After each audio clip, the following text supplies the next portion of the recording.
करता था।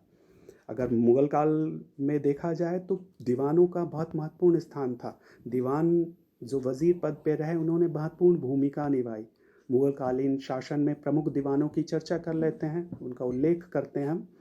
अकबर काल में मुज़फ़्फ़र खां, राजा टोडरमल वित्तीय मामलों में प्रमुख बहुत ही योग्य व्यक्ति था। राजा टोडरमल अकबर कालीन आयने दहशाला जो भू राजस्व व्यवस्था था उसका उसकी व्यवस्था राजा टोडरमल की ही थी।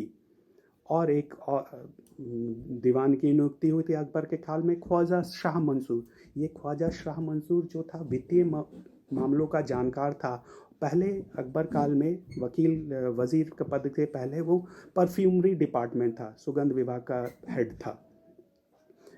अब आते हैं जहांगीर के काल में जो प्रमुख दीवान। जहांगीर के काल में शुरुआती दौर में कोई दीवान की नियुक्ति नहीं की गई। बाद में बहुत समय तक उस मिर्ज़ा गियास बेग जो नूर जहाँ का पिता था वो दीवान के पद पर कार्य किया। शाहजहाँ के काल में अफजल खां, इस्लाम खां और सादुल्ला खां ये दीवान के पद पर रहे। सादुल्ला खां सहज ही उसके काल का सबसे योग्य प्रशासक रहा। औरंगजेब का काल आता है। औरंगजेब अपने को सर्वशक्तिशाली, वो अपने प्रशासन के मामले में किसी का हस्तक्षेप पसंद नहीं करता था।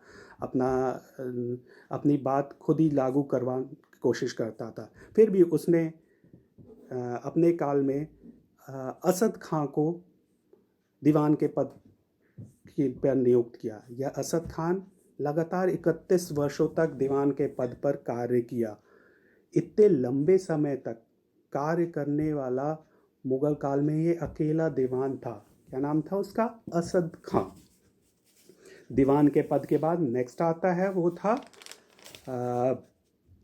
मीर बख्शी। एक मीर बख्शी सैन्य विभाग का प्रमुख था। अगर सल्तनतकालीन पदाधिकारियों मंत्रियों के अगर इसको समकक्ष माना जाए तो अरीज़े ममालिक का पद धारण करता था। अरीज़े ममालिक मीर बख्शी। अब मुग़ल काल में अरीज़े ममालिक अब क्या हो गया? मुग़ल काल में मीर बख्शी हो गया, सैन्य विभाग का प्रमुख। लेकिन ये प्रधान सेनापति नहीं था। इसको प्रधान सेनापति कहना गलत होगा। इसका कार्य सैनिकों का वेतन और सैनिक संगठन से संबंधित था। स्वयं उच्च श्रेणी का वह मनसबदार था। वो मीर बख्शी स्वयं उच्च श्रेणी का मनसबदार था। अकबर के काल में मनसबदारी व्यवस्था की स्थापना हो गई। मनसबदारी व्यवस्था की स्थापना पर मीर बख्शी उच्च श्रेणी का मनसबदार होते हुए उसको सुचारू व्यवस्था को सुचारू संचालन हेतु मुख्य रूप से उत्तरदायी मीर बख्शी था। ये मीर बख्शी ही देखता था कि मनसबदारी व्यवस्था सुचारू रूप से सफल रूप से वो कार्य कर सके।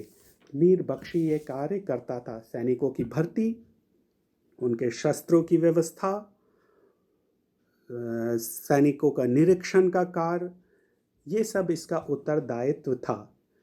इनकी सहायता मीर बख्शी की सहायता के लिए दो अन्य और बख्शी केंद्र में उपस्थित थे। एक तरह से बोला जाए खुद वो स्वयं मुख्य मीर बख्शी रहा, उसके साथ दो और बख्शी थे जो उसकी सहायता करते थे। इसके अतिरिक्त स्थानीय लेवल पे भी बख्शी, प्रांतों में भी बख्शी होते थे जो इसके नियंत्रण में, मीर बख्शी के नियंत्रण में कार्य करते थे। नेक्स्ट लेवल पे आते हैं। नेक्स्ट जो मंत्री था जो केंद्रीय प्रशासन में, मुग़ल प्रशासन में, वो था मीर सामा। इसको खाने सामा भी कहा जाता है। यह शाही गृह विभाग का प्रमुख था, यानी होम डिपार्टमेंट का एक तरह प्रधान अधिकारी था। इसका कार्य शाही रसोई घर तथा राजमहल की अन्य गतिविधियों, अन्य आवश्यकताओं की ब्यौरा, उनका ख्याल रखना, ये मीर सामा का कर्तव्य था। इसका एक कार्य था। ये शाही परिवार के संपूर्ण व्यय का ब्यौरा रखता था। जो खर्च कर रहे हैं शाही परिवार के सदस्यगण, उसका पूरा ब्यौरा मीर सामा रखता था। मुग़ल काल में यह पद बहुत महत्वपूर्ण था। देखा गया है कि मीर सामा कई बार वज़ीर के पद पर भी बैठाए गए हैं। कई बार मीर समा को ही वज़ीर बनाया गया है, यानी एक महत्वपूर्ण पद था।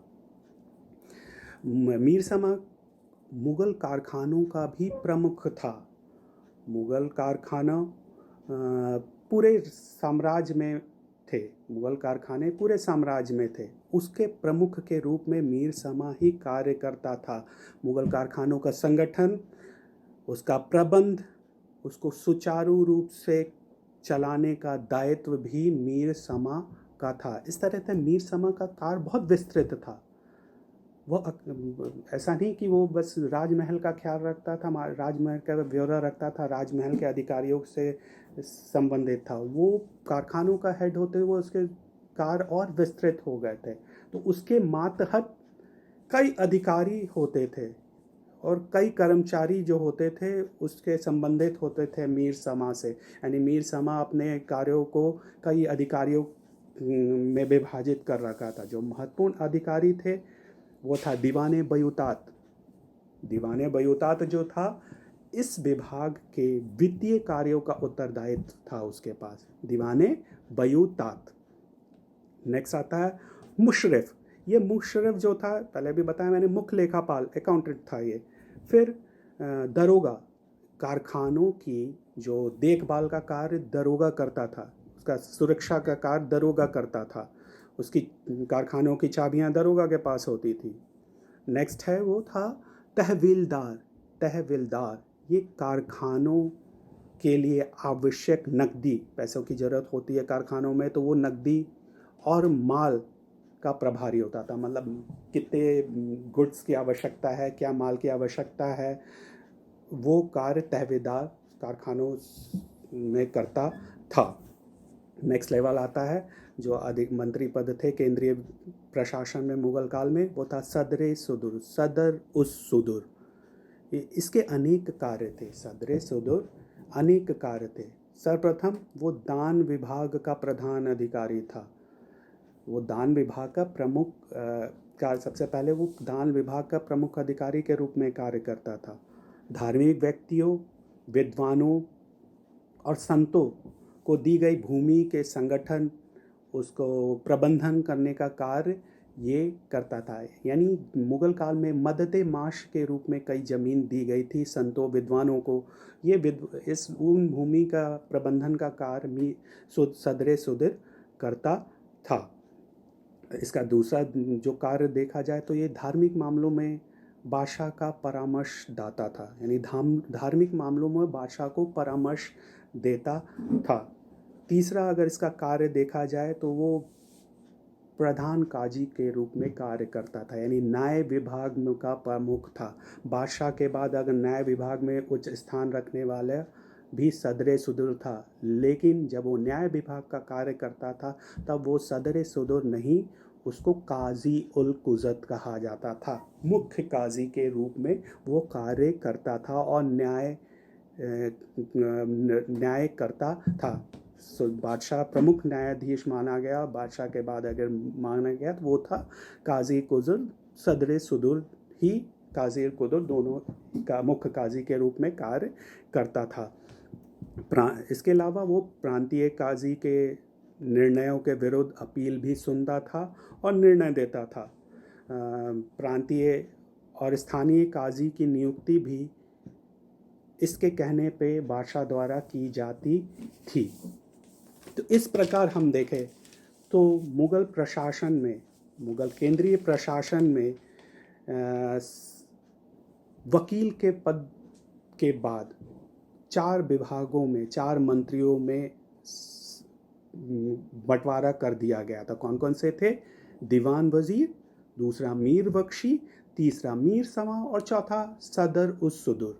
ये जो थे, जो पद में और मर्यादा में समान थे, यानी उनका स्टेटस एक समान था, सभी एक समान पद के थे, उनका रैंक एक समान था। प्रशासन की जो व्यवस्था ऐसी स्थापित की गई थी, चारों मंत्री जो थे अपने विभाग में स्वतंत्र होते थे, लेकिन ज़रूरत पड़ने पर एक दूसरे के संपर्क में आते थे। ऐसी व्यवस्था की गई थी कि कोई भी मंत्री सर्वशक्तिशाली या शक्ति किसी उस मंत्री के हाथ में आके केंद्रित ना हो जाए। एक तरह बैलेंस एंड चेक्स का काम करते थे। ये 4 मंत्री के अतिरिक्त कई प्रमुख विभाग भी था, कोई प्रमुख अधिकारी भी थे मुगल काल में।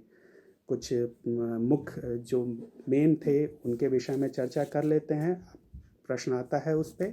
मुहतसिब, ये मुहतसिब ये जनसाधारण का निरीक्षक विभाग का हेड था, यानी जनसाधारण का निरीक्षण करता था, उनका प्रजा का आचरण की निरीक्षण करता था। और एग्जाम के काल में मुहतसिब बहुत महत्वपूर्ण हो गया था। ये मुहतसिब देखता था कि मुसलमान इस्लामी विधि धार्मिक ग्रंथों के अनुसार आचरण कर रहे हैं कि नहीं। देखता था वो जा जाके कि क्या व्यक्ति धार्मिक ग्रंथों के अनुसार इस्लामी कार्यों को कर रहा है कि नहीं, इस्लाम द्वारा विदित कार्यों को कर रहा है कि नहीं।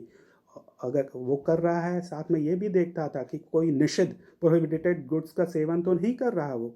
यहाँ तक कि कई बार ये मुहतसिब के कहने पर ही जो वैश्याओं को बोला, नगर की सीमा के बाहर उनको घर दे दिया गया था। वो जो नया नगर की सीमा में उनका प्रवेश वर्जित कर दिया गया, तो उनको उनको जो नया क्षेत्र दिया गया तो उसको शैतानपुरी नाम दिया गया। ये मुहतसिब के कारण ही हुआ।